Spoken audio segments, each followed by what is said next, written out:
Namaskar and welcome back to the channel. So we are back to discuss the topic examination of nervous system फिर से इस video में and आज का जो रेफरेंस बुक है वो है हचिंसन्स क्लिनिकल मेथड्स 21st एडिशन। हम बेसिक जो कॉन्सेप्ट्स हैं हचिंसन में जैसे दिए हुए हैं एग्जामिनेशन ऑफ नर्वस सिस्टम के, वो बहुत सारी प्रीवियस वीडियोस में कवर कर चुके हैं और उसके आगे भी बढ़ चुके हैं, जिसमें हम 4-5 वीडियो ऑलरेडी क्लिनिकल एग्जामिनेशन की बना चुके हैं जैसे जैसे हचिंसन में दिया हुआ है।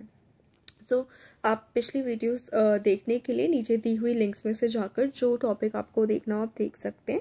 एंड उससे पहले I will request you to subscribe to this channel, share the video as much as possible, like the video and do share your comments कि इसमें आपको और क्या क्या चाहिए, so that we can have a better YouTube family and more it can be more of an interaction session rather than just lecture। तो आप please ज़रूर शेयर कीजिए, सब्सक्राइब कीजिए एंड अपने कमेंट्स लिखिए। सो जो अब हम नेक्स्ट टॉपिक कर रहे हैं वो है orientation in place and time. इससे पहले हम क्लिनिकल में mental functions, appearance, behaviour and communication, emotional state, delusions and hallucinations cover कर चुके हैं। अब हम नेक्स्ट टॉपिक जो कर रहे हैं वो है orientation in place and time. तो मिनी मेंटल स्टेट जो है इस चीज़ से चेक की जाती है जब हम ये पता चलाते हैं कि पेशेंट के ओरिएंटेशन टाइम एंड प्लेस में क्या है, और उसके हिसाब से हम पेशेंट के आंसर नोट करते हैं। तो यहाँ हचिंसन का कहना है कि एक सेपरेट चैप्टर में जो एक टेबल इन्होंने दी हुई है वो हमें यूज़ करनी चाहिए, उसके क्वेश्चंस हमें यूज़ करने चाहिए ये चेक करने के लिए कि orientation in time and place कैसा है, मतलब पेशेंट का जो बिहेवियर है या पेशेंट किस उसमें है।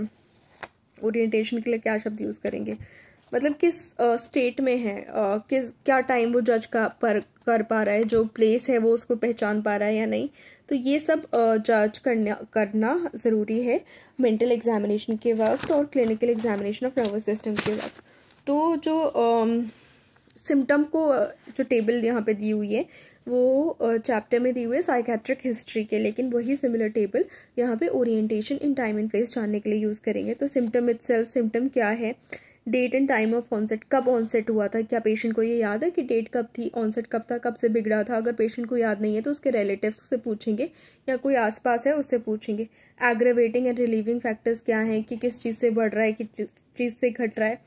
कंसिस्टेंसी क्या है कि सिम्टम वेरी कर जाता है रीटेलिंग में या सेम रहता है, या जो उनका बता रहे हैं, जो अटेंडेंट बता रहे हैं वही है या अटेंडेंट भी वेरी कर रहे हैं बार बार। सिवियरिटी क्या है उस सिम्टम की, अभी माइल्ड है, मॉडरेट है या सिवियर हो चुके हैं। डेफिनेशंस क्या है कि मतलब क्या रिप्रेजेंट करते हैं उनके वर्ड्स, किस चीज़ को बताना चाहते हैं, किस चीज़ को कम्युनिकेट करना चाहते हैं। क्योंकि एक ही शब्द जो हम समझते हैं हो सकता है कि वो शब्द वो किसी और डेफिनेशन में यूज़ कर रहे हों, तो उस शब्द की उनकी डेफिनेशन जानना बहुत ज़रूरी है कि वो उस शब्द के द्वारा क्या संबोधित करना चाहते हैं। फिर effect of the symptom on patient, patient पे क्या इफेक्ट है उस सिम्टम का ये देखना है। Site and radiation of any physical symptoms, कहाँ से सिम्टम शुरू हो रहा है और कहाँ तक जा रहा है वो फिजिकल सिम्टम, यदि है कोई मेंटल स्टेट के साथ, नर्वस सिस्टम के साथ, जैसे कि कोई एक्सटर्नल ट्यूमर है जिसकी वजह से नर्वस सिम्टम्स कॉज हो रहे हैं, तो वो ट्यूमर कहाँ है, कहाँ तक फैल रहा है, ये सब जानना ज़रूरी है। और साथ साथ जो मेन सिम्टम है उसके साथ साथ एसोसिएटेड सिम्टम्स क्या क्या है और क्या क्या है। जैसे कि पेशेंट को कन्फ्यूजन होता है, कन्फ्यूजन के साथ और क्या होता है, क्या हियरिंग में दिक्कत आती है, क्या स्मेल में दिक्कत आती है, क्या बोलने में दिक्कत आती है, किस चीज़ में और साथ में दिक्कत आती है, ये भी देखना है।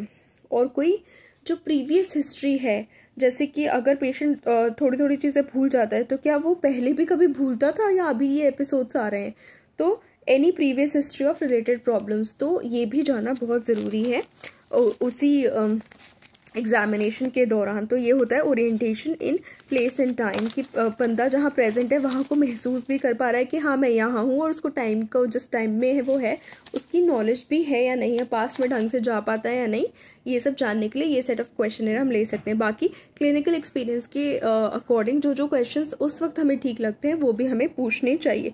तो आपके अगर ऐसे कोई क्वेश्चन है जो आपको हेल्प किए हो डायग्नोसिस में आने में, तो please do write them in comment section. बाकी thank you so much for staying on this channel. Please like the video, share the video and subscribe to the channel and do not forget to hit the bell icon. साथ साथ अगर मुझसे consult करना है, I am a homeopathic doctor by profession and paid consultation के लिए आप नीचे दिए गए ईमेल में ईमेल कर सकते हैं and we can connect through that. Thank you so much.